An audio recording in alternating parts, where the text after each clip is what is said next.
మీకు కర్ణాటకలో భూమి ఉందా? అయితే మీ భూమిని, మీ హక్కులని కాపాడే ఒకే ఒక ముఖ్యమైన చట్టం గురించి మనం ఈరోజు మాట్లాడుకోబోతున్నాం. అదే కర్ణాటక భూ రెవెన్యూ చట్టం. దీనికి పునాదిలాంటి మొదటి సెక్షన్ను లోతుగా పరిశీలిద్దాం. ఇది కేవలం రామయ్య గారి ఒకరి ప్రశ్నే కాదు, ఇది ఎంతోమంది భూ యజమానుల ఆందోళన.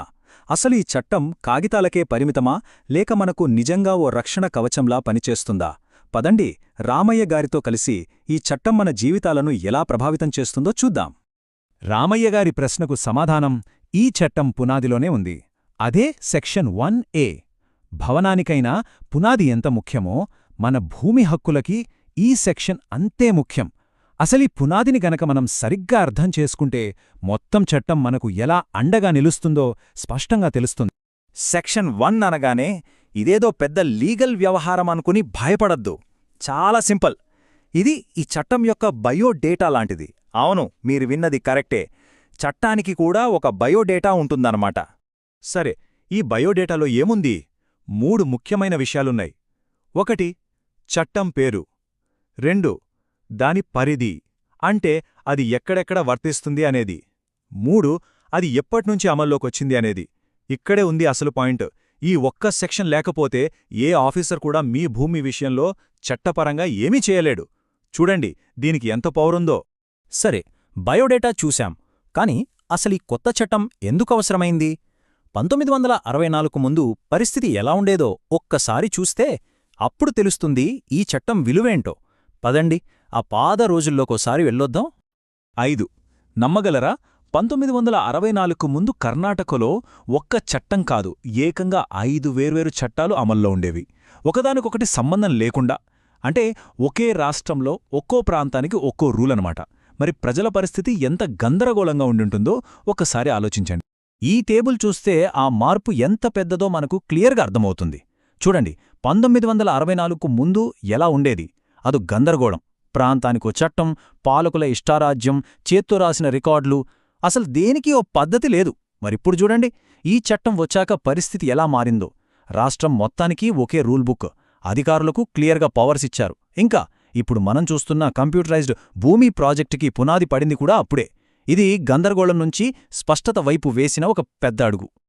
సరే, ఆ పాత కథ వదిలేద్దాం. ఇప్పుడు వర్తమానంలోకొద్దాం. ఈ చట్టం ఈరోజు మనలాంటి భూయజమానులకు ఒక కవచంలా ఎలా పనిచేస్తుందో చూద్దాం. మన హక్కులకి ఇది ఎలా అండగా నిలబెడుతుందో తెలుసుకుందాం. ఏ మార్పులోనైనా ప్లస్సులు మైనస్సులు ఉంటాయి గదా, ఇక్కడ అంతే. అతిపెద్ద ప్లస్ ఏంటంటే రాష్ట్రంలో ఎక్కడికి వెళ్ళినా ఒకే చట్టం, ఒకే రూల్. ఇది మనకు చాలా క్లియర్గా ఒక ప్రొటెక్షన్ ఇస్తుంది. కానీ దీనికి మరోవైపు కూడా ఉంది. ఈ కొత్త ఒకే చట్టం వచ్చినప్పుడు కొన్ని పాత స్థానిక ఆచారాలు, హక్కులు కనుమరుగైపోయే ప్రమాదం కూడా ఏర్పడింది. ఇది చాలామంది భూ యజమానులను వేధించే ప్రశ్న. ఒకవేళ అధికారులే మనల్ని ఇబ్బంది పెడితే, వాళ్లే అధికారాన్ని దుర్వినియోగం చేస్తే మన పరిస్థితేంటి? ఈ చట్టంలో దీనికి ఏమైనా సమాధానముందా? చూద్దాం. అస్సలు భయపడాల్సిన పనిలేదు. ఎందుకంటే మన చేతిలో ఆయుధాలను చట్టమే పెట్టింది. సెక్షన్ 7 ప్రకారం మనం నేరుగా పై అధికారులకు కంప్లైంట్ చెయ్యొచ్చు. అంతకంటే ముఖ్యంగా అవసరమైతే కర్ణాటక లోకాయుక్త తలుపు కూడా తట్టొచ్చు. అంటే చట్టాన్ని సరిగ్గా అమలు చేయించడానికి చట్టంలోనే దారులున్నాయన్నమాట. ఇప్పటిదాకా మనం రక్షణ గురించి మాట్లాడుకున్నాం. ఇప్పుడు మన హక్కులను చురుగ్గా కాపాడుకోవడం గురించి మాట్లాడుకుందాం. ఈ చట్టం మనకు కేవలం కవచం మాత్రమే కాదు, మన హక్కుల కోసం ఫైట్ చేయడానికి ఒక రోడ్ మ్యాప్ కూడా. ఎప్పుడైనా భూమికి సంబంధించి సమస్య వస్తే ఈ 3 స్టెప్స్ గుర్తుపెట్టుకోండి. ఫస్ట్ స్టెప్, మీ రికార్డులన్నీ, ముఖ్యంగా ఆర్టీసీ పక్కాగా ఉన్నాయో లేదో చెక్ చేసుకోండి.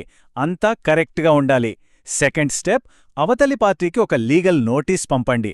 అప్పటికీ సమస్య తీరలేదనుకోండి, ఇక థర్డ్ స్టెప్, తహసీల్దార్ ఆఫీసులో పని కాకపోతే నేరుగా అసిస్టెంట్ కమిషనర్కు అప్పీల్ చేయండి. ఇది చాలా క్లియర్గా ఉన్న పద్ధతి. ఇది చాలా చాలా ముఖ్యమైన పాయింట్, గుర్తుపెట్టుకోండి. కొంతమంది అధికారులు మిమ్మల్ని కన్ఫ్యూజ్ చేయడానికి ఈ చట్టం మీ ఏరియాకు వర్తించదు అని చెప్పొచ్చు. అప్పుడు మీరు ధైర్యంగా సెక్షన్ 1 గురించి చెప్పండి. ఈ చట్టం కర్ణాటక రాష్ట్రంలోని ప్రతి అంగుళానికి వర్తిస్తుంది, దీనికి మినహాయింపులు లేవు అని ఆ సెక్షన్ చాలా స్పష్టంగా చెబుతోంది. మనకు ఇంకో పెద్ద రక్షణ కూడా ఉంది. ఎవరైనా ఫేక్ డాక్యుమెంట్లు సృష్టిస్తే కొత్త భారతీయ న్యాయ సంహిత ప్రకారం శిక్షలు ఇప్పుడు చాలా కఠినంగా ఉన్నాయి. అంతేకాదు, మనకు తప్పుడు సమాచారమిచ్చే అధికారులపై కూడా ఈ చట్టంలోని సెక్షన్ 20 కింద యాక్షన్ తీసుకోవచ్చు. అంటే మోసం చేసేవాళ్లతో పాటు వాళ్లకు సాయం చేసే అధికారులను చట్టం వదలదన్నమాట. ఇప్పటివరకు మనం చూసింది సెక్షన్ 1 పవర్ మాత్రమే. ఇది జస్ట్ పునాది. కాని అసలు భవనం అంటే చట్టం మొత్తం ఆ పునాది మీద కట్టబడింది. ఆ భవనంలోకి వెళ్లాలంటే ముందు మనకు ఆ భాష తెలియాలి.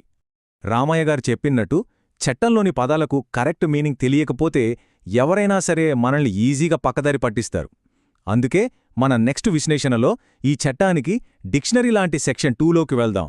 అందులో ఉన్న ఒక్కో పదం వెనుకున్న అసలు కథేంతో చూద్దాం. ఈ విశ్లేషణను ఒక ఆసక్తికరమైన ప్రశ్నతో ముగిద్దాం. అనుకుందాం, మీ పొలంలో ఒక గంధపు చెట్టు ఉంది. ఇప్పుడు చెప్పండి, ఆ చెట్టుమీద హక్కు ఎవరిది? మీదా లేక ప్రభుత్వానిదా? ఈ ప్రశ్నకు సమాధానం సెక్షన్ 2లో దాగి ఉంది. దానికోసం మన తర్వాతి విశ్లేషణని మిస్ అవ్వకండి.